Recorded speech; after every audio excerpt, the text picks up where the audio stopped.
All set? So the PBS confirms that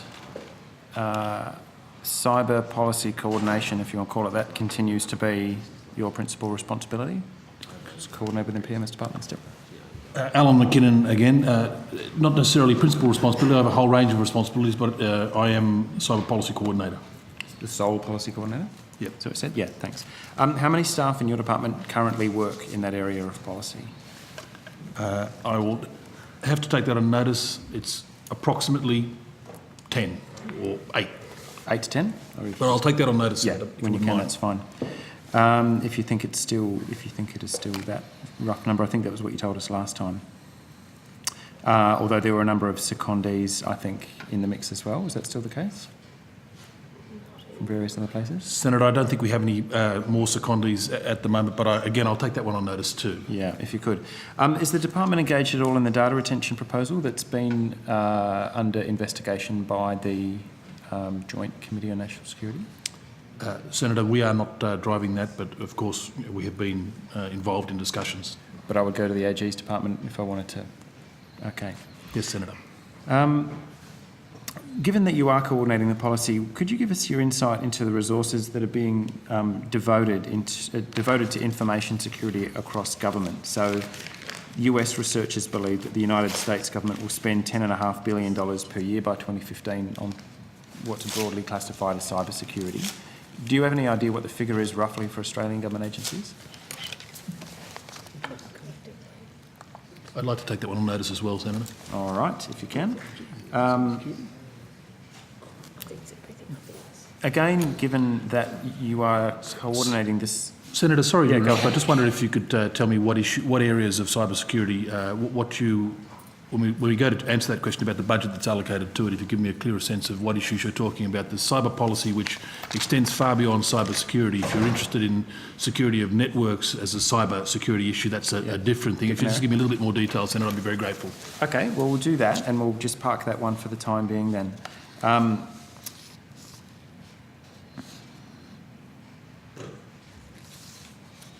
We'll come back to that in a tick. You provided a short answer to my question I noticed regarding the Australian Cybersecurity Centre and whether its activities will have a legislative basis, and the department answered that there would be no new legislation and that separate agencies continue to be guided by the legislative mandates as set out in their individual acts. So thanks for your response to the question. But could you just describe for us the ways in which the different agencies involved, which obviously have really different functions, reporting obligations, remits and some quite specific restrictions on their activities, how they can operate together with no legislative guidance as to how they're meant to interact? All of them have operated under their existing legislation, and in a sense it's like some of the arrangements that have been put in place for counter-terrorism and so forth, where you have agencies co-locating some members of their staff. This is not an unusual thing across the public service, Senator. In this case, it's already in operation of the Cybersecurity Operations Centre. Yeah. We have a small number of people co-located, but they're basically on loan from their existing agencies and operate under their legislative regulatory remits. Okay, but for example, what freedom of information rules apply to the centre? Some of the agencies are completely immune and some of them aren't. That's one example.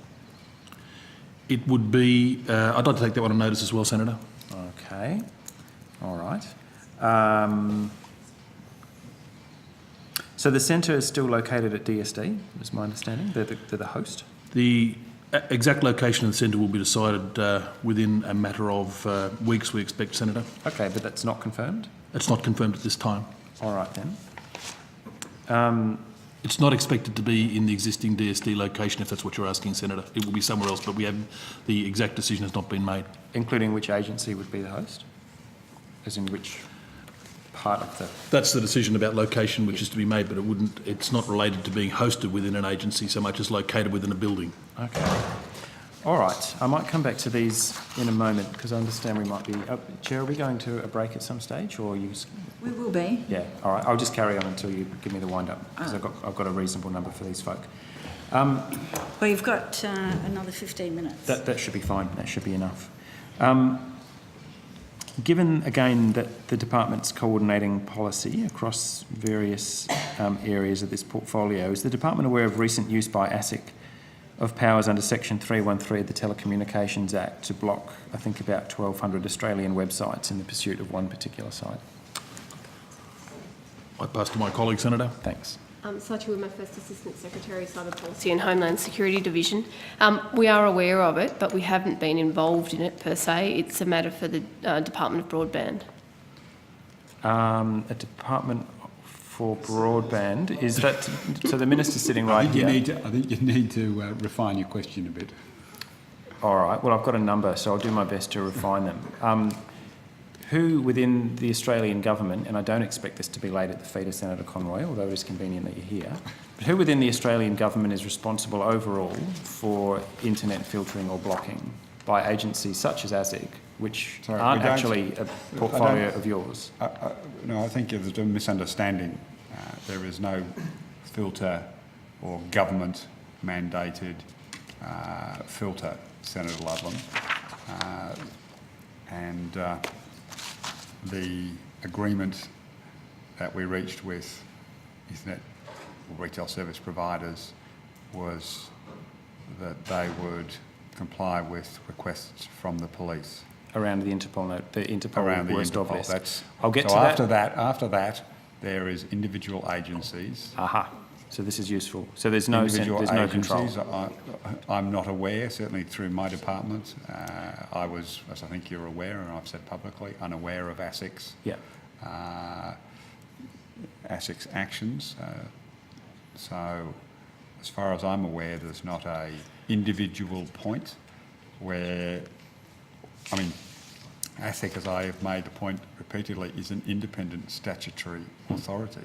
It would be improper for them to be informing me of their ongoing investigations and conclusions. Well, let's tease this out though, Minister, because I wasn't actually trying to put this to you.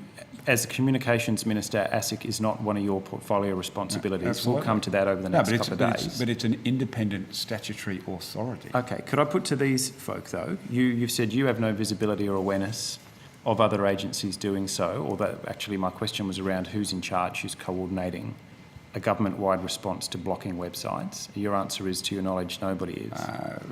I'm not aware of a central agency. I mean, okay, so I think the indication from the officer was that they're certainly not a central agency that's involved in monitoring or supervising that. So I think the answer is nobody at this table. I might just add, though, that we're aware that there has been a recent meeting between agencies to talk about the use of Section 313. Okay. But we weren't at that meeting, and I don't think there is an individual agency that has taken responsibility for the matter. They just talked about as I've it. indicated, I've asked my department, and I've indicated this publicly, to put some proposals to me to improve the transparency around the use, which is possibly what has led to that particular meeting. Who is that? You probably have to ask one of my officers at the table on Thursday, I think we are. Whichever day, I can't wait. I'm so looking forward to that. But my question really is, these are the officers with overall government responsibility for matters cyber, no matter how awkward the language might come out. So you've said you weren't at the meeting, that's fine. Can you tell us when it occurred and who was in attendance?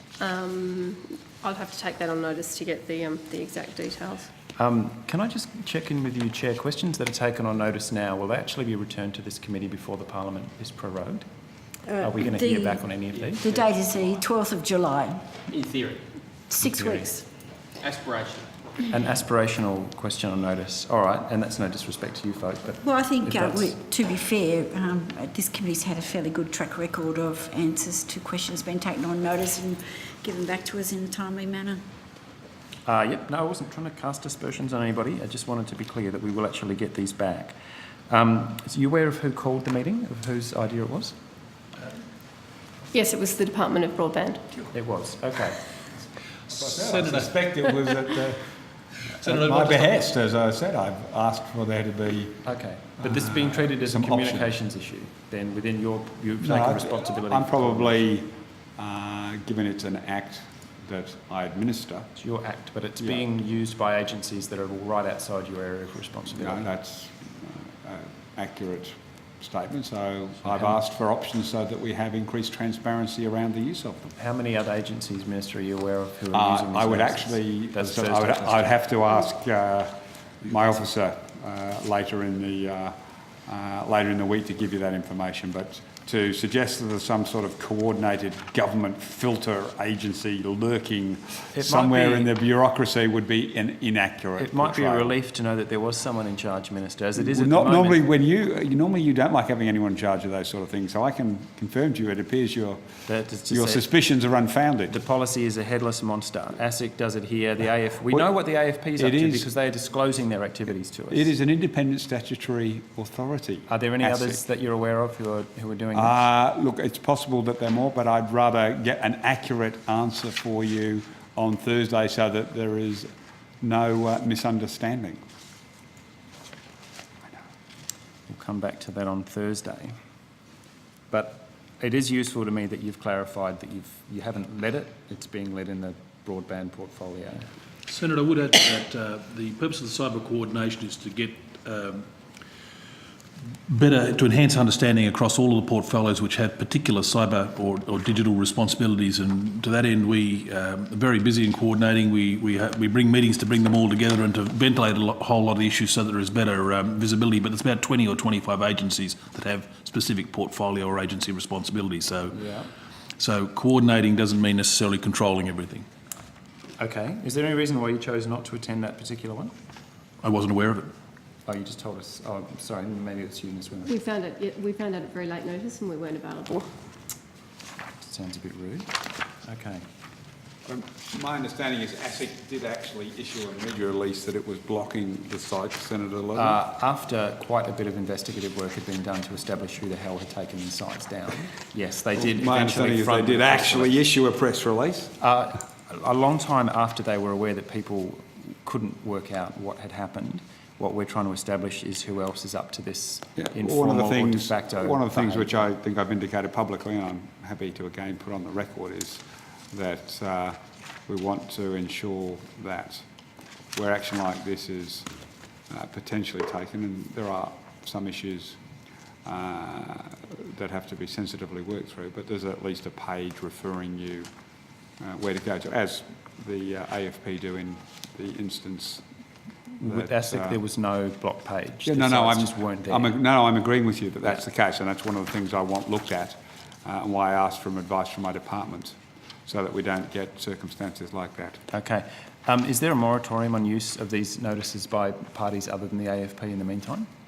There's no moratorium about independent agencies exercising their judgment, but I'm hoping that we can coordinate so that we can provide greater transparency in their use. But there are some sensitive issues, so that's why I'm seeking advice. All right. Well, but I'm sure my department will be able to assist a little further on Wednesday or Thursday. Okay. So, well, we can consider this fair warning. On some other matters, I've submitted to the department an FOI request to discover in a bit of detail what the department's attitude is to Australian citizens protecting their privacy use through the use of encryption software called Tor. Are you familiar with that service or that platform? Senator, we're not familiar with it, and we've actually referred that FOI request to the AFP because we have no records of ever being involved in it. But you're not familiar with the service? No. With Tor, okay. That's interesting. This is effectively anonymising software. Okay, you've referred it to the AFP. Would they give a policy response on behalf of the Federal Police or behalf of the Australian Government? I'm not sure about that. You'd We'll have to ask the see. AFP, yes. Okay. So, Senator Ludlam, you seem fairly confident. Do you know what date ASIC issued its press release? You mentioned it. Oh, no, I don't know the date. I genuinely don't know the date. I'll Google it. I'm just saying it was issued, and you said that was issued much later than it was implemented. Oh, it was the quietest press release in history if it was released before people, including My understanding people is they did issue it at the time. At the time. But I'm genuinely just being I'll given take that that on information. notice. I'm happy to I'll take it on notice. Okay, happy to we'll come back to it.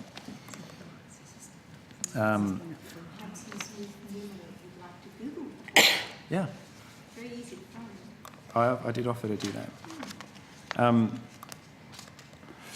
So I'm just looking at a press release on the ASIC website on Friday, the 22nd of March, which indicates ASIC has warned consumers about the activity of a particular website, the scammers, operating websites. Sorry, what date was that, Minister? 22nd of March, I think I said.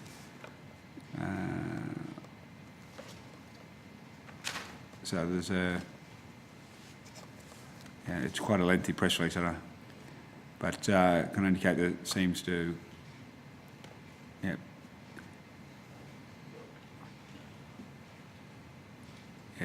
Friday, 22nd of March.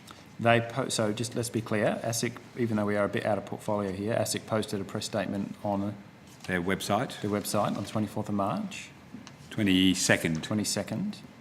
And I believe the sites went down from April 4. So we'll come back to this on Thursday because I'm just aware we are... Well, probably if you get ASIC before Thursday, they might be able to even I intend further to. clarify. I'm just sort of passing on. Yeah, okay. If we just come back to the cybersecurity centre, and this might take us back to where we were before when you asked me for how I'd like to estimate the cost of cybersecurity. Some other estimates that are around the place on when the PM actually launched the centre about the prevalence of cybercrime in Australia and valuations of cybercrime. Sorry, if I could just kind of think might be relevant. This is in that press release of that date. ASIC's investigations indicate that Global Wealth Capital was associated with a group of fraudulent financial services businesses. ASIC has previously blocked websites used by those and other related fraudulent financial services, and they give references in both instances. So I get the sense that they were, despite you believing that it was possibly after the, it says ASIC has already blocked access to these websites. So they indicate on the 22nd of March that they're blocking access to these websites. Does the press statement contain information about 1,000-fold overblocking of 1,200 other sites? I'm just reading to you what the press release refers to. So I was just adding some information which perhaps you didn't know. No. My understanding is it took quite a while for ASIC to come out of its box and own up to the fact that it had blocked not just the phishing site, but a large number of others besides. As I said, I can only inform you that the press release indicating it was being blocked was on the 22nd of March. That may well be new information, so it's always worth turning up to estimates, isn't it? So if I can just come back to the when the PM launched the centre, I understand, based an estimate that was derived from Norton, based on a survey of 500 or so people who extrapolated there are 5.4 million victims of cybercrime at a cost of $1.65 billion per annum. And again, in my question, I noticed to you blame the AFP for the Prime Minister citing that figure. But again, you defend it as a reasonable illustration. And I'm just wondering whether we're really basing an estimate of what cybercrime costs people per year on a single small source of 500 people quoted by a company that makes a profit from protecting people from precisely these sorts of activities.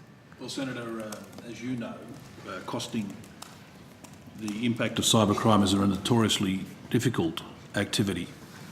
And in that context there, Norton, although clearly they've got skin in the game, are a well-known company.